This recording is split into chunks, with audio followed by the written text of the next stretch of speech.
With a CNN partner hotel, the world is always at your fingertips.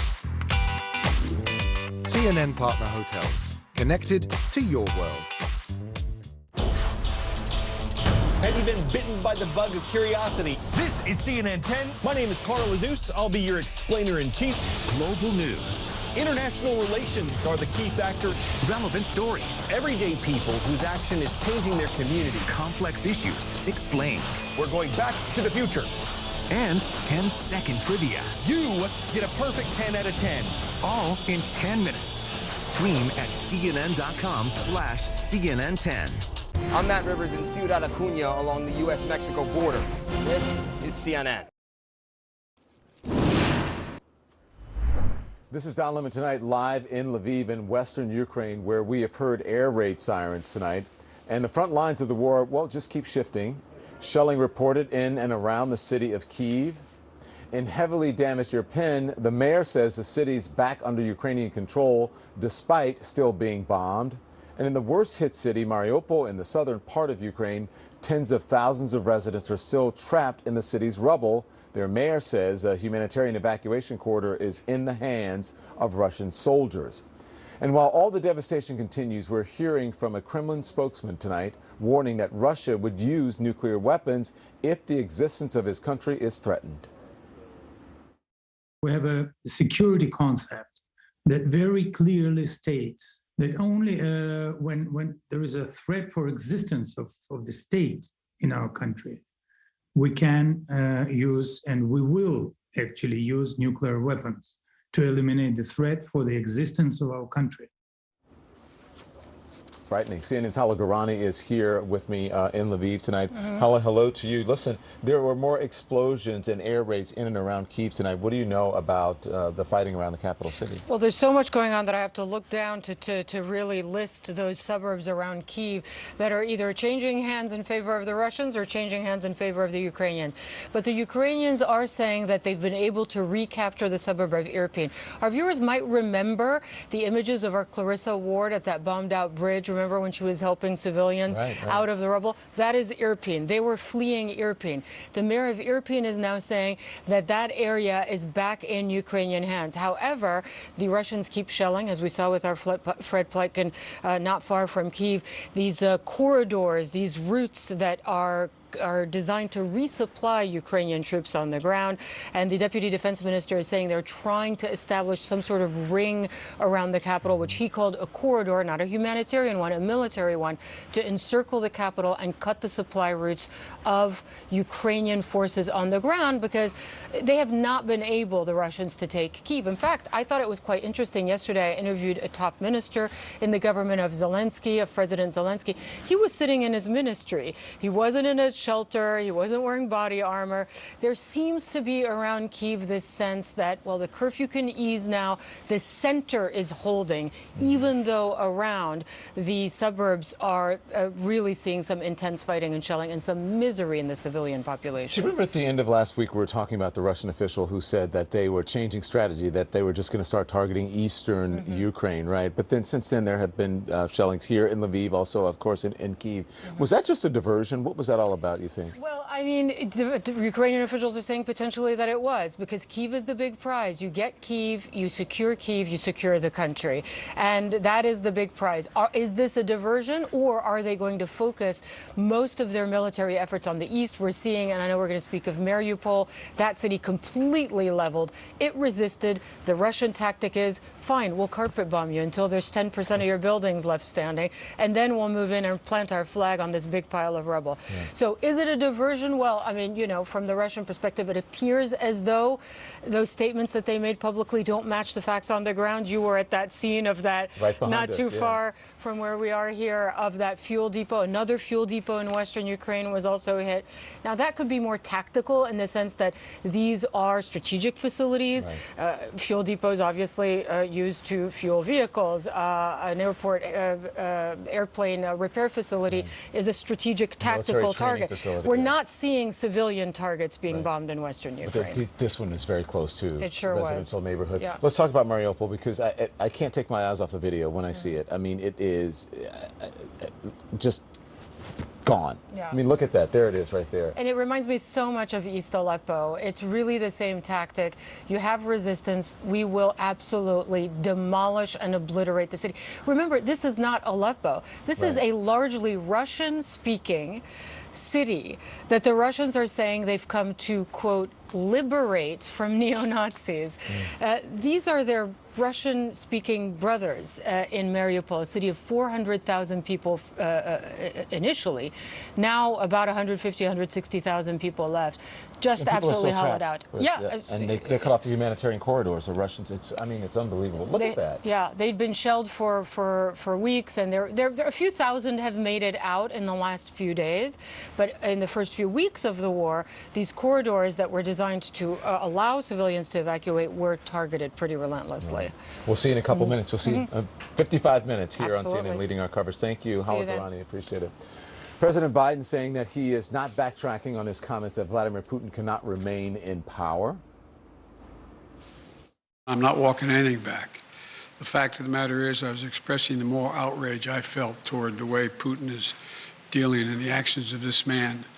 Just brutality of half the children in Ukraine. I just come from being with those families. And so, but I want to make it clear, I wasn't then, nor am I now, articulating a policy change. I was expressing the moral outrage that I felt.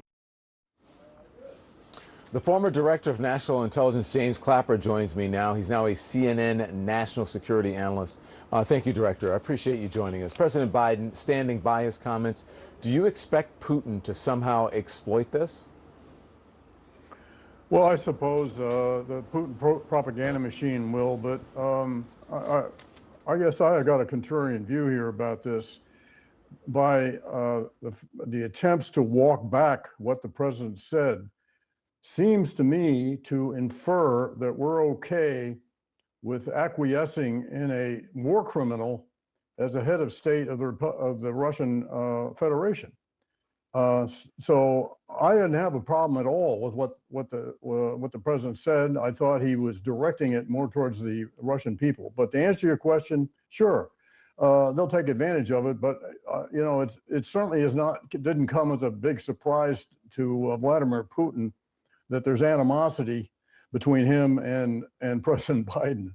So I don't have a problem with what he said, and I thought it was kind of ridiculous to quote walk back those 9 words. Yeah, I was surprised this weekend when they did do that. I think calling someone a war criminal is much harsher than saying they shouldn't be in power. But, you know, here we are. Director Clapper, just hours from now, the next round of talks between Russia and Ukraine will begin. President Zelensky says that he is willing to accept neutral, non-nuclear status as part of a peace deal. How vulnerable would that leave Ukraine? And do you think Putin would actually be open to that? Well, actually, I mean, it sounds like Zelensky's making a big concession here, and he really isn't. Going back to the so-called Budapest Memorandum, I think, of 1994, where the neutrality of, the spirit of which was that the neutrality of Ukraine was guaranteed. Ukraine agreed to have removed all the nuclear weapons from the Soviet era. So it sounds great. It's good from a PR standpoint, but it really isn't very substantially different than what has been agreed to in the past. And all this talk about partitioning, you know, north, south, east, west, I think that's a lost cause, because I think both Russia's position, Putin's position, and the Ukrainian position is too intractable, and I don't think the Russians are interested in accepting half a loaf, and I don't think the Ukrainians, at least right now, are interested in conceding away part of Ukraine's territory. Director, a source is telling CNN that there was an incident during the Ukraine-Russia talks just a few weeks ago where some negotiators experienced minor skin peeling and sore eyes. I mean, it included the Russian oligarch Roman Abramovich. A U.S. source is telling Reuters that it was likely due to an environmental factor and not poisoning. I mean, what did you think when you heard this? Well, wasn't sure what to think. I mean, well, on the one hand, as we know, this is has come to be a standard Russian tactic of poisoning people that they don't like or saying or doing things that they object to. So there is that suspicion. The fact that a Russian oligarch who is connected to Putin, but as opposed to the war, is involved in this. So it's hard to say. I don't know if we know enough facts here to make an assessment. I frankly would, if a poisoning occurred, I would actually suspect more of a Ukrainian Quisling than direct Russian involvement, just because of the physical access. Interesting. We're learning that the Russian private military group Wagner is expected to deploy more than 1,000 mercenaries to eastern Ukraine. NATO estimates that Russia has already lost 15,000 troops. Several generals have been killed. What does that tell you about Russia's military strategy right now, Director? Well, it tells me they're getting desperate. I mean, when you hear talk about bringing in Syrians, bringing in Chechens, bringing in occupation troops from Georgia, or bringing in troops from the Far East, this tells me the Russians are hurting for manpower, which, of course, this is a meat grinder for them, a cannon fodder as far as Putin is concerned. And, the Wagner Group is a mercenary murder for hire outfit, oddly enough, ironically enough, named after Hitler's favorite composer. And they're being brought in to help to denazify, air quotes, Ukraine. So, and they're a bad bunch, no question about it. But what it tells me, Russia's in a bad place. Director Clapper, thank you, sir. I appreciate it. Thanks, Don. Stay safe out there. Thank you very much. I really appreciate that. You're looking at mass destruction now in one Ukrainian village just north of Kyiv. Buildings completely destroyed. Streets turned to rubble. I'm going to bring in now the former Marine Corps Captain Elliot Ackerman. He joins us now from Warsaw, Poland tonight. But he spent several days in Kyiv as well as here in Western Ukraine. Elliot, thank you, man. We should not become just sort of immune to that footage. If we shouldn't get used to it. It's terrible to see images like that. So again, good evening to you. You met another American who served in the Marines, who is in Ukraine fighting for the resistance. He told you that the combat is worse than anything that he saw in Afghanistan. How did he describe it? He described it really as kind of, classic trench warfare. He was fighting north of Kyiv. He described being shelled in trenches over several days. He described repulsing wave assaults of Russian troops. Really a type of warfare that we haven't seen by and large in Europe, since the mid 20th century. Elliot, he also spoke about how critical javelins and anti-armor weapons are in this battle. Why is that? Well, I think we're seeing something really interesting with these Javelin anti-tank missiles and a few other similar missiles, and that they've become so effective that a group of Ukrainian soldiers, 2 or 3, with a Javelin is more lethal than a latest generation Russian tank. And he told me one of the reasons we're seeing such Ukrainian success, is because of these platforms' lethality.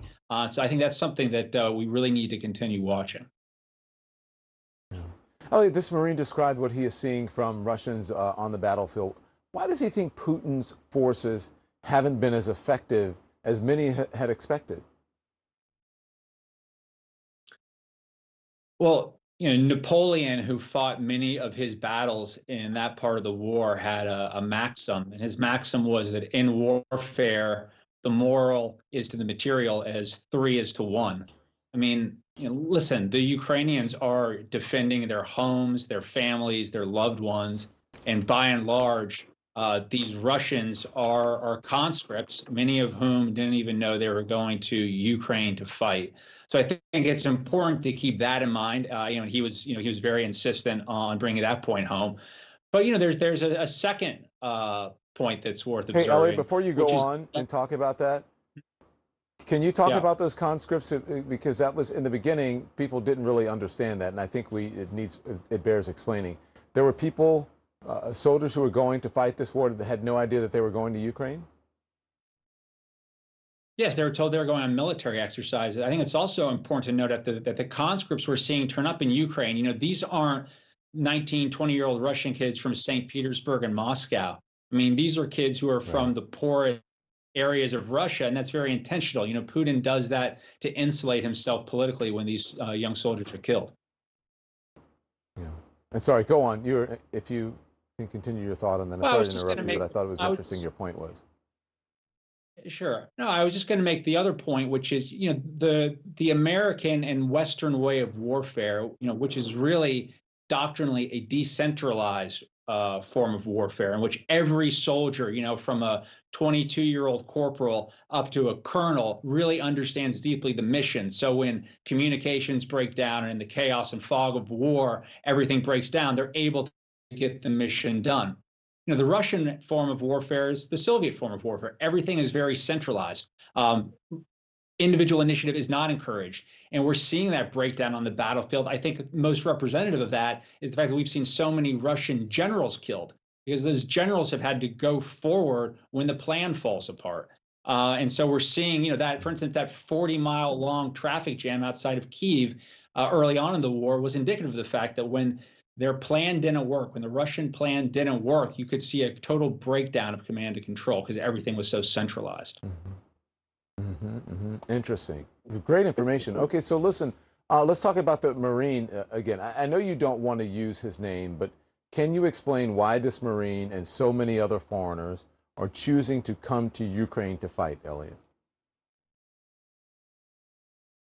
Well, I obviously can't speak unequivocally for everyone, but I think one thing that's very interesting is we have in the United States, in Britain, and many Western countries a whole generation of veterans who were defined by fighting in wars in which the rightness or the wrongness of those wars in places like Iraq, Afghanistan, and even Syria was very sort of murky.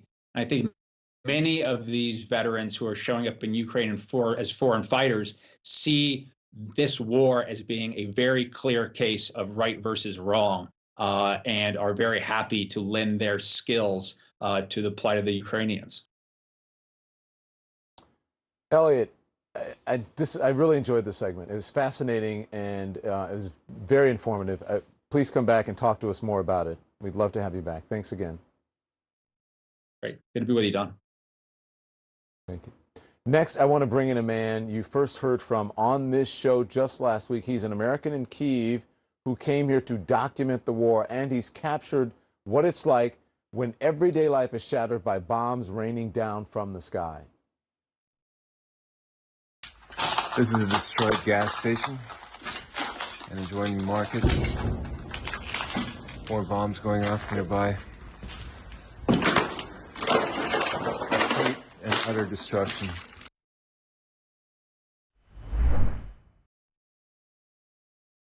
This is the result of one single blast. 3.3 million Ukrainians have now fled this country. You don't have to go far to find a family who has been displaced. We just heard an air raid siren ring out. We run down to cover. It is hard to imagine life returning here. In Kiev, Dnipro, Poland. This is CNN. We decided a few years ago to set out on a journey which we call Enable a Fossil-Free Living within one generation.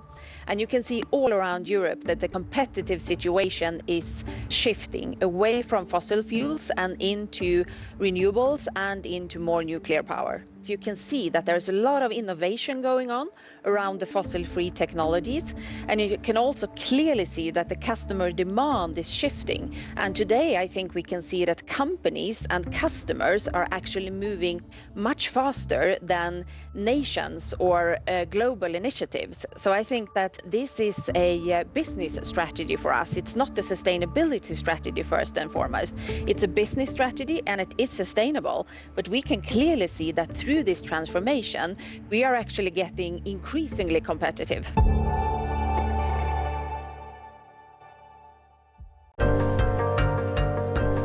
A balanced diet is important at any age, but as we age, it can help to be more mindful of including certain nutrients in your diet.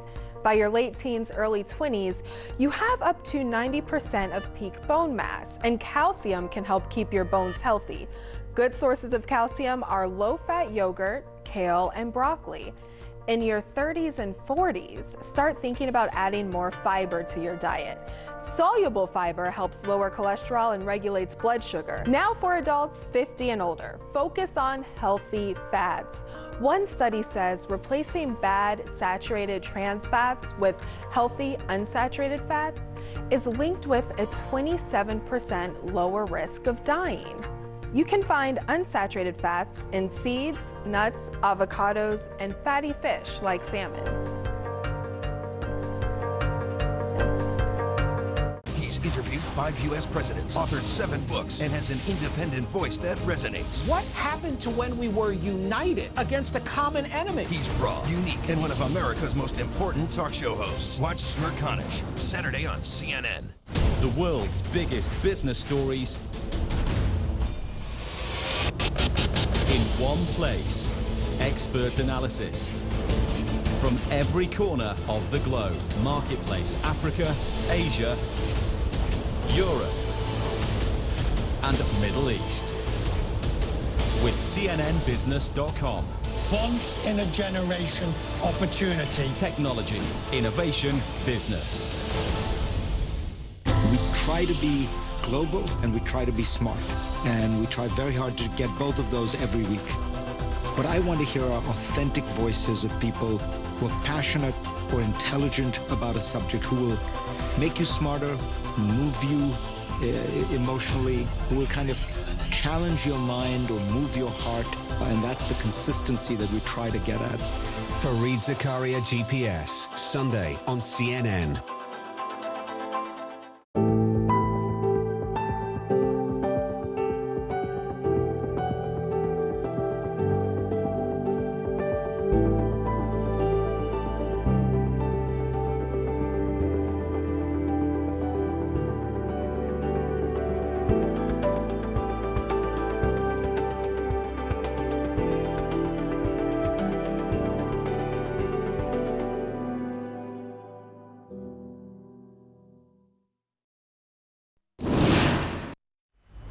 Now I want to bring in an American in Kyiv. I first spoke with Kevin Richards just a few days ago on this show. He is an advertising executive from New York who came to Ukraine to document the war on the ground and to help in any way that he could.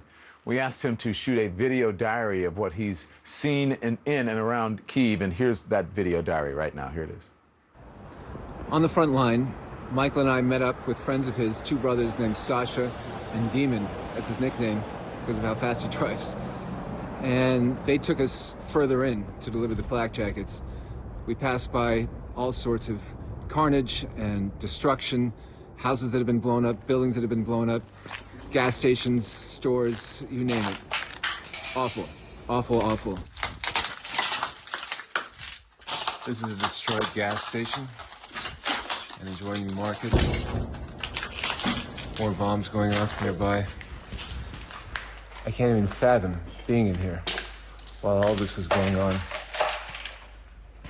The fear, the panic. Unbelievable. You know, your life is in your hands and actually in the Russians' hands. and a bomb could go off, a shot could come in. In fact, the car we were in, there was a bullet hole in the glass, in the back glass, that had come through the window and right out the ceiling. His house had been bombed, literally bombed, 2 hours after we had been there the day before. 2 hours. Unbelievable. The house we were at yesterday got bombed at 1 o'clock. Sasha's wife and 2 children are in the bunker underneath the house now. Demon was upstairs, taking a nap. The 2 kids, Sasha's 2 kids, were in the study with the dog.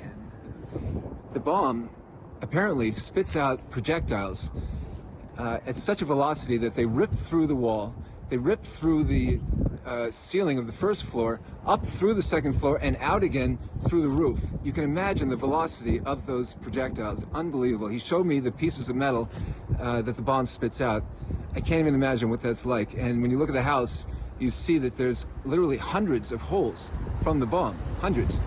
Meaning, it's like the house got strafed by a machine gun, but not one bullet at a time, everything at the same time. I can't imagine what it's like to be in a house that's under attack like that.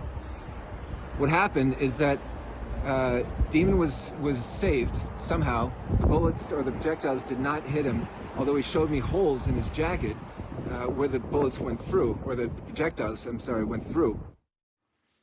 Kevin Richards joins me now. Kevin, thank you for joining us. That was really an impressive report right there. You've had an intense couple of days since we last spoke. The 2 brothers driving you around, their house was hit, as I understand. The kids and family are thankfully okay.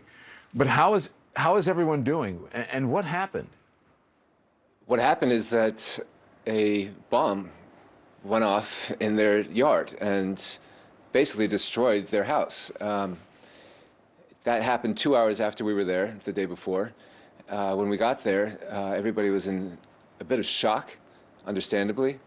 I was told the story that an hour before they had just buried the family dog. The family dog had gotten hit because it was standing in front of the kids. The dog gave his life for the kids.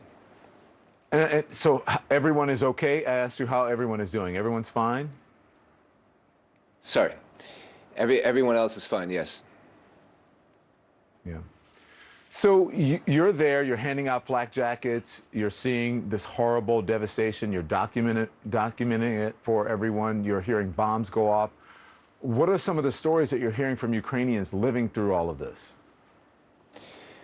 Yeah, the stories range from very sad stories about families getting split up, about losing homes, about being worried that they'll never see each other again, men bringing their wife and children to Western Ukraine or across the border and then returning to Kiev to fight or to contribute to the efforts here. It's really heartbreaking, you know, when you think about it. I mean, from one day to the next, these people had a life and that life stopped, and now it's a moment-to-moment thing about survival and hopefully about defending the country.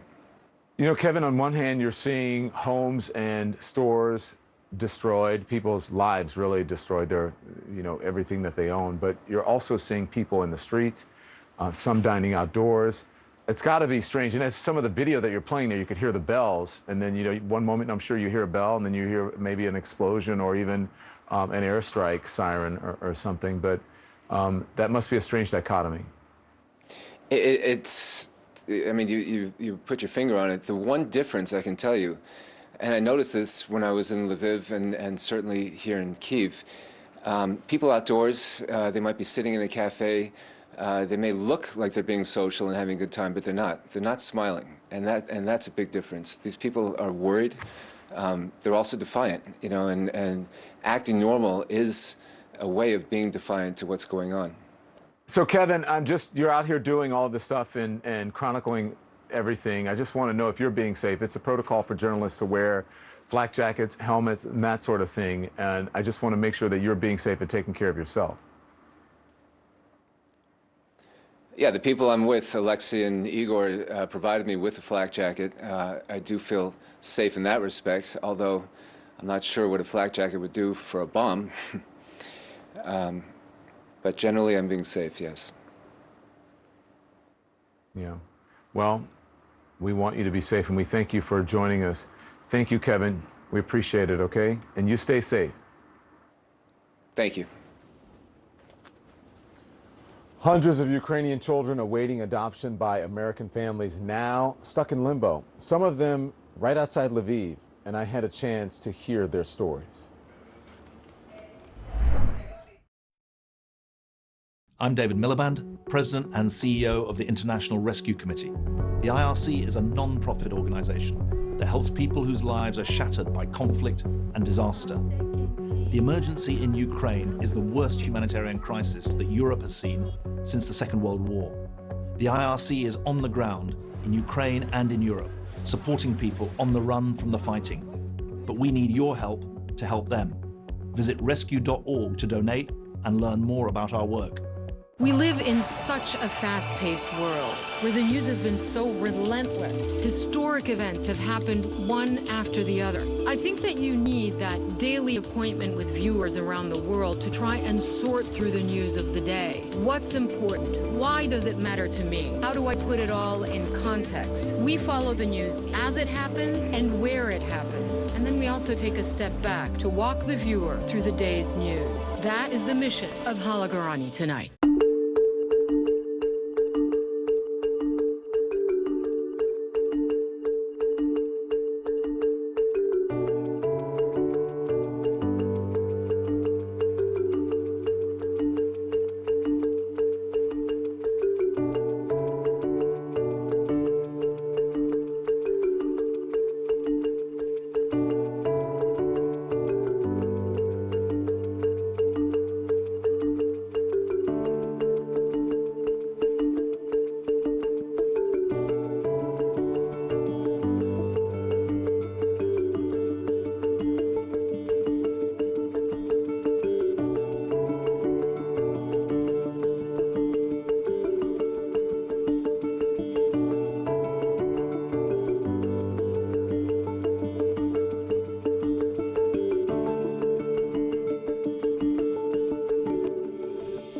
This is CNN. More people get their news from CNN than any other news source.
It really only takes a few moments to gain an appreciation of just how tough it is out here.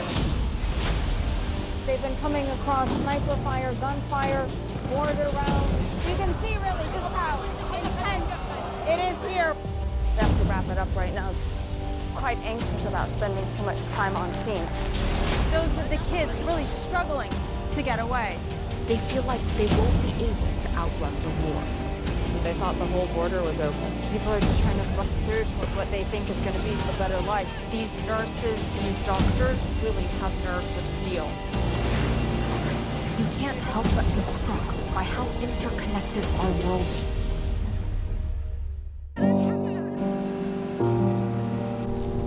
Arwa Damon, CNN. I'm Hadas Gold in Jerusalem, and this is CNN.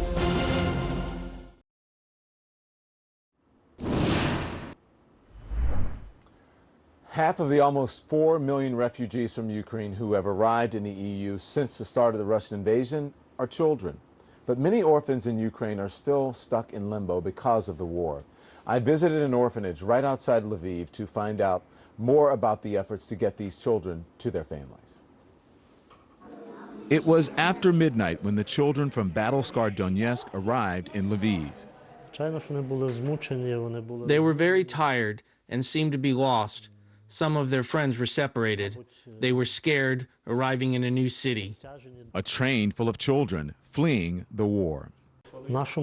It took 2 days. They were stopped by shelling alerts at several stations. Now they are relatively safe in this orphanage outside of Lviv, but their journey to find permanent homes has been halted by the war. Is the process slower now because of the war? Definitely yes, because all their files and court decisions are still in Donetsk, and all the documents have to be prepared by regional authorities, and it's impossible now. One of those children in limbo is Mari, who American Colleen Holt Thompson is trying to adopt. We had the paperwork to have court in Donetsk region to adopt, and a day and a half after we had everything to submit, Putin invaded, and all the kids in her orphanage had to evacuate Donetsk. What has this been like for you? 5 weeks, right? I've been here 5 weeks, yes. She and other prospective adoptive parents are pushing the Biden administration to allow about 300 Ukrainian children whose adoptions are pending to come to the U.S. temporarily for their safety while the war is raging. Right now, 73 U.S. lawmakers have signed onto a letter asking the State Department and President Biden to make it happen. Until then, Thompson remains in Lviv, bringing supplies to the orphanage, visiting Maury when she can, and worrying about her when she can't. I'm messaging her, and yesterday she spent almost 6 hours in the bomb shelter, and we had missile strikes near both of us, and so it's scary enough to have that happen, but when you can't physically be there to know your child is okay and to help protect them, and all the other parents who are, some in Poland, a lot back in the U.S., they're getting the same phone calls I'm getting, so it's scary. Maury, meanwhile, waits for the chance at a new start. Are you ready for a new life in America? Yes. Tell me why. I want to make a new life, make new friends. With her new mom. I very love my mom, and beautiful.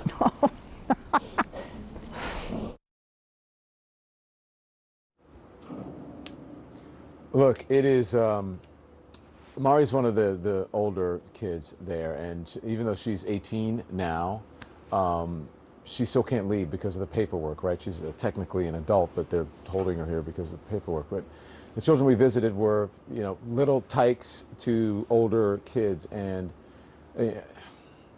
I don't really know what to say because they are starved for affection and for attention, and they're just sitting there languishing in these orphanages when there are people who want to help them out, but they're stuck. So the Ukrainian government needs to do something. The American government needs to do something. They need to get together to figure out how to get these kids, at least temporarily, into good homes. And I know that's, you know, you have to be careful with kids and all of that, trafficking and all of that. We need to be cognizant of that. But something needs to be done, and to get these kids out of limbo. Every moment counts. So do something, please. I hope this story helps.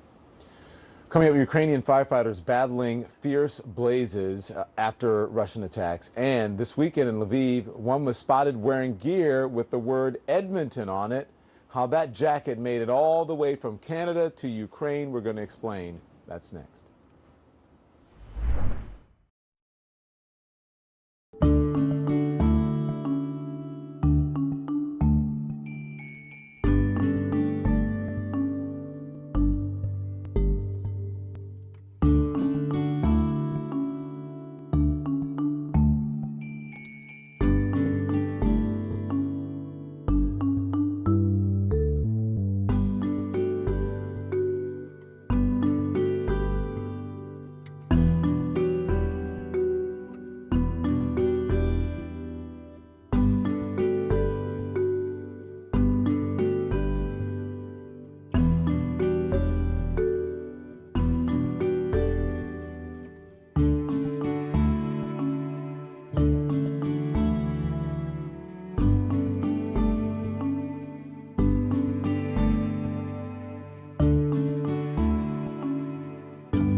I'm Vedika Sood in New Delhi, and this is CNN.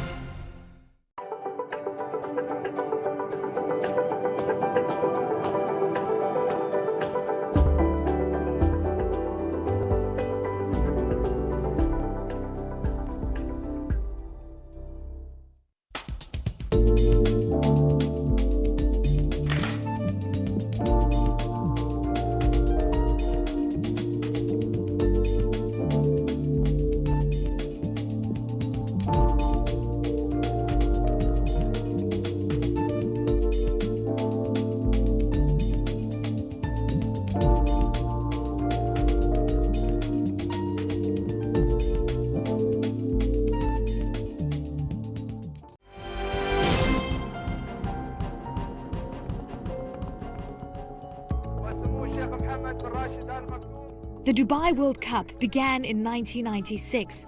Back then, the Middle East was a small player on the global sporting stage. Fast forward to today, and it's expected to be the fastest growing region in the industry in the next 3 to 5 years. I met up with the chairman of the Dubai Racing Authority, Sheikh Rashid bin Darmouk Al Maktoum, to talk about Follies and more. Eleni, welcome here to the Meydan Racecourse. You're actually walking on one of the best tracks in the world, which is the turf track. Horses that run on this safe ground are horses from all around the world. We believe this is a fair ground for all horses who like the soft ground or the fast ground.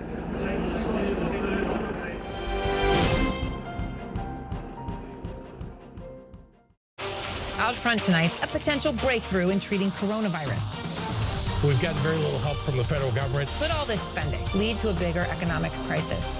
One of our viewers saw you last night on the show. She says she's going to pay your rent this month. Shut up. I want to go now to an incredible story of survival. Would you do it all again in terms of being a nurse, knowing that that could put you at risk for this? I want to help people more than I ever have. Erin Burnett out front on CNN.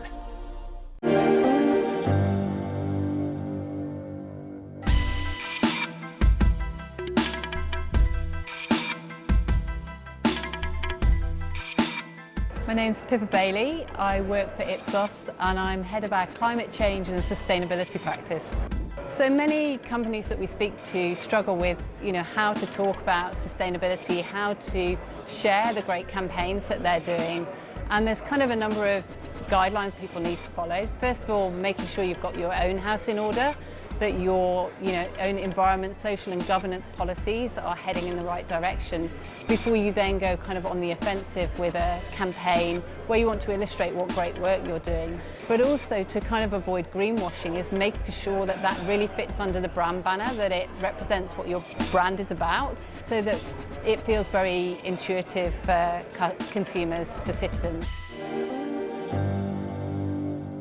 In a special ongoing season of the Tug of War podcast, CNN reporters are on the ground in Ukraine, documenting Russia's invasion, the escalating conflict, and what it means for the rest of the world. Tug of War. Listen wherever you get your podcasts.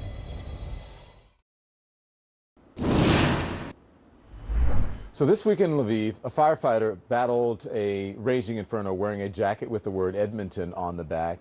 He had his extra protective gear thanks to firefighters in Edmonton, Canada, who have been donating to Ukrainian firefighters for several years now. So I want to bring in Kevin Royal, a firefighter with Edmonton Fire Rescue. He is the founder and project director of a group called Firefighter Aid Ukraine. Kevin, I really appreciate you joining us. Thank you so much for what you're doing. And let's talk to the world about the great work that you're doing. You and your team volunteer daily at a Ukrainian donation warehouse in Edmonton, preparing boxes of equipment and gear that will be sent over here. I saw firsthand the good that your equipment does. How does it make you feel seeing your equipment in action? I guess it was midday that I got a phone call from a firefighter in Calgary that about 300 kilometers south of us that we work with, and he said, "Tell me you're watching CNN right now." And I logged in really quickly, and I saw the gear there, and to be honest, I wasn't really surprised because we receive images and videos all the time about our gear being used in evolutions and in emergency situations. And I guess no, I've never seen it used in this type of scenario in the theater of war or anything. But I was happy to see it being used the way it's supposed to be. It was intended to keep a firefighter safe, so they can go home to their families and their duties protecting life, property, and environment. So I was happy to see it being used. I wasn't really surprised, but I was a little disheartened that it was being used in that type of a scenario in a wartime. Yeah. Well, listen, I mean, speaking about that, I know firefighters risk their lives all the time. They run towards the danger. I was just, amazed and inspired by those guys running into that inferno in that gear. And you believe still they need more equipment. They don't have the adequate equipment now. Am I wrong? That's right. I mean, we saw them all running in there. They may have had the jackets and stuff, helmets, but I didn't see a single SCBA or breathing apparatus on a single one of those firefighters, right? So they do need more help, that's for sure. You've been doing this for how long? Well, it'll be 10 years ago this spring that I made my first trip to Ukraine with Rotary Group Study Exchange.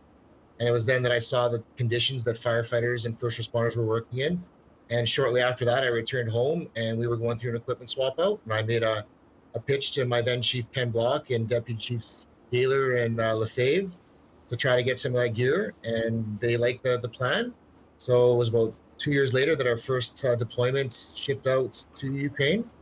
So I'd say it's about 8 years that we've shipped out thousands of sets of bunker gear, literally from all over the world.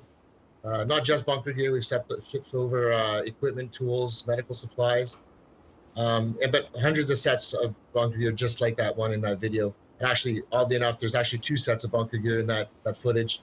One has the Edmonton wording on it, and one has the wording removed from it. You can actually see the silhouette of the panel that was removed if you look closely. Yeah. So now what? Because I know you come often. What's your plan for? Well, are you planning a fundraiser for Ukraine? Yeah. We just, it was 2 weeks ago that we shipped a plane load of 14 tons of equipment, and Lviv was one of those communities that received some of that gear. And I was able to confirm that just days before that fire, they had received the equipment that was allocated to them. And we've already started collecting more equipment, and we're holding a fundraiser in Edmonton with the Alberta Ukrainian Chamber of Commerce. So we're holding a fundraiser. We're gonna, as long as there's a need and as long as there's support here, we'll continue doing what we're doing.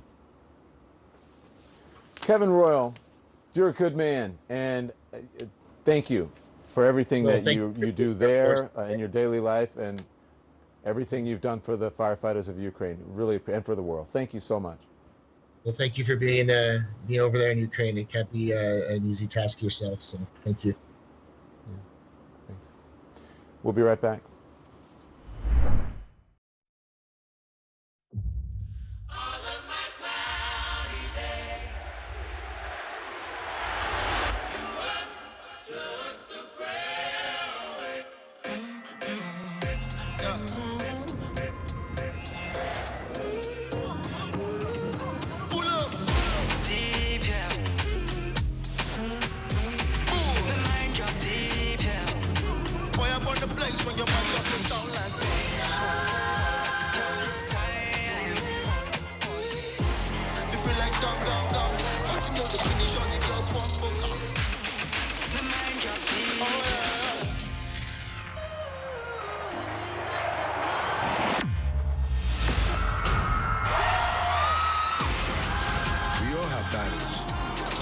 Stories, but only the best will make Globe Battle of the Year Nigeria. The search for Africa's most creative dance talent. You can help the refugees from Ukraine. Join the over 70,000 who've already raised millions for food, shelter, and more. Explore cnn.com/impact. Click to take action.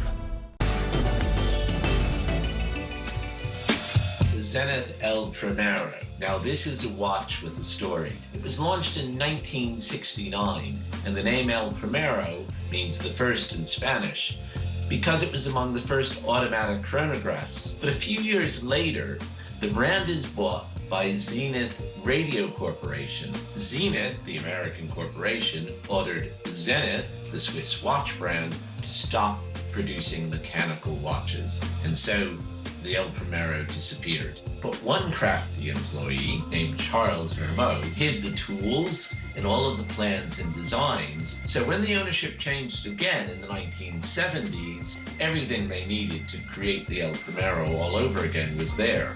And in 1984, the El Primero roared back onto the stage, and again to the delight of the watch world.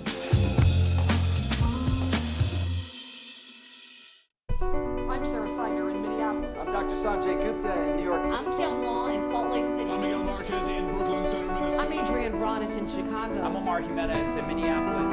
This is the screen where it happens. The moments that can change the world. These are the faces we see, the voices we empower. Who's on the screen and who's behind it.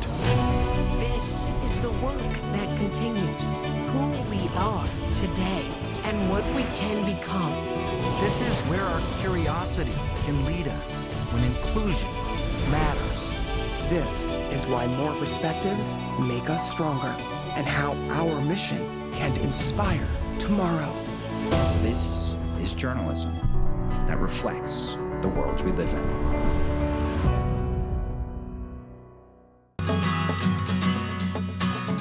They may look similar, they may taste similar, but sweet potatoes and yams have some differences. These root vegetables are not even related. True yams are native to Africa and Asia. Most yams today, 95%, are harvested in West Africa, while many of the yams sold in the U.S. are typically grown in Caribbean countries. And yams are closely related to lilies and grasses, while sweet potatoes are native to the Americas and are part of the morning glory family. Now, when it comes to your health, both of these root vegetables are low in calories and high in nutrients. 1/2 of a large sweet potato has just 81 calories, and the flesh of a medium-baked sweet potato has enough vitamin A, that's in the form of beta-carotene, to meet your entire recommended daily amount. Yams tend to be starchier. They also are good sources of nutrients like vitamin C.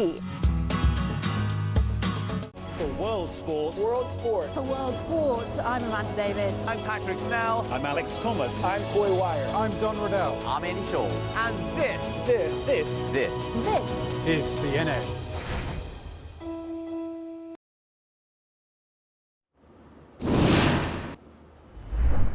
Tonight, Will Smith apologizing to Chris Rock for walking on stage during the Oscar ceremony and slapping Rock for making a joke about Smith's wife, Jada. Smith saying, quote, "Violence in all forms is poisonous and destructive. My behavior at last night's Academy Awards was unacceptable and inexcusable." CNN's Stephanie Elam has more now. A slap to the jaw that had jaws dropping all around the world. And the Academy condemning Will Smith today, announcing a formal review to explore further action and consequences. This after Will Smith confronted Chris Rock on stage for a joke about Smith's wife. Jada, I love you. G.I. Jane 2, can't wait to see it. At first, Smith appeared to laugh, but watch Jada Pinkett Smith's face. Their mood changes as the joke sinks in. Oh, wow. Wow. Will Smith just smacked me. Keep my wife's name out your mouth. Wow, dude. Yes. It was a G.I. Jane joke. The Dolby Theater crowd stunned. Denzel Washington and others stepped in to counsel Smith as Sean Combs called for calm. Okay, Will and Chris, we're gonna solve that like family at the gold party. Rock's words, a reference to the head-shaven character from 1997's G.I. Jane. Over the years, though, Pinkett Smith has spoken publicly about her struggles with alopecia. Look at this line right here. An autoimmune disease that causes hair loss. It's unclear if Rock knew this when he made the comment on stage. Will Smith! When Smith won Best Actor later in the night, the world waited to hear what he would say. I want to apologize to the Academy. I want to apologize to all my fellow nominees. Art imitates life. I look like the crazy father, just like they said. Obviously missing from his apologies, Chris Rock. The actors date back to at least the mid-90s. Which one of you handsome men is Big Willie? When Rock